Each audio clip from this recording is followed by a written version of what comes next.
Le bug de l'an 2000, là, c'était toute une affaire. L'arrivée du nouveau millénaire pourrait cependant être catastrophique si rien n'est fait. Dans le fond, la crainte, l'hystérie collective venait du fait que les gens se disaient « L'année 2000, ça va faire péter l'informatique ». Plusieurs ordinateurs n'étaient pas programmés pour pouvoir passer l'an 2000, en fait, pour pouvoir traiter des dates après 1999. En d'autres mots, une majorité des ordinateurs vendus avant la fin des années 90 n'étaient pas programmés pour des années à 4 chiffres. Donc, on craignait des bugs informatiques partout dans le monde au passage au nouveau millénaire. Plusieurs avions, les radars, les systèmes de GPS, même certaines centrales nucléaires, pour donner un exemple, avaient certaines fonctions qui se basaient sur une horloge interne. Et là, si l'horloge interne ne fonctionnait pas comme du monde, il y aurait pu y avoir des problèmes très, très graves là, dans certains domaines de la société. Et là, il a fallu se préparer.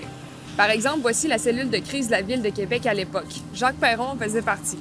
La Ville avait comme obligation d'abord de faire un relevé de l'ensemble de ses besoins, de sa faiblesse informatique et de voir quelles mesures on pourrait prendre pour compenser ce type de problème-là s'il survenait. On craignait de perdre l'électricité partout dans la ville, que les gens doivent être secourus, que les usines de traitement d'eau ne fonctionneraient plus. Mais ça, c'est à l'échelle municipale. Pensez à plus grande échelle maintenant.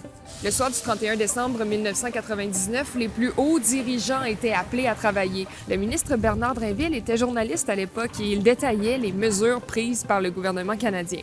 Le Canada est prêt à affronter le bug de l'an 2000. C'est quand même incroyable de voir à quel point ça a été majeur. Et ceux qui ont géré la crise disent que toute la préparation était nécessaire.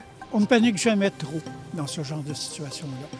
C'est toujours mieux d'être préparé. Et c'est pas vrai de dire qu'il ne s'est absolument rien passé, même si c'est quand même anecdotique. Mais il y a des gens qui ont eu des gros problèmes avec l'expiration de leur carte de crédit. D'autres aussi allaient porter, exemple, un livre ou un DVD qu'ils avaient emprunté à la bibliothèque et avaient un reçu comme quoi ils étaient en retard de 100 ans. Bon, en fin de compte, le 1er janvier 2000, aucun scénario catastrophe ne prit forme au Canada. Mais le passage au nouveau millénaire aura coûté 2,5 milliards de dollars aux contribuables canadiens.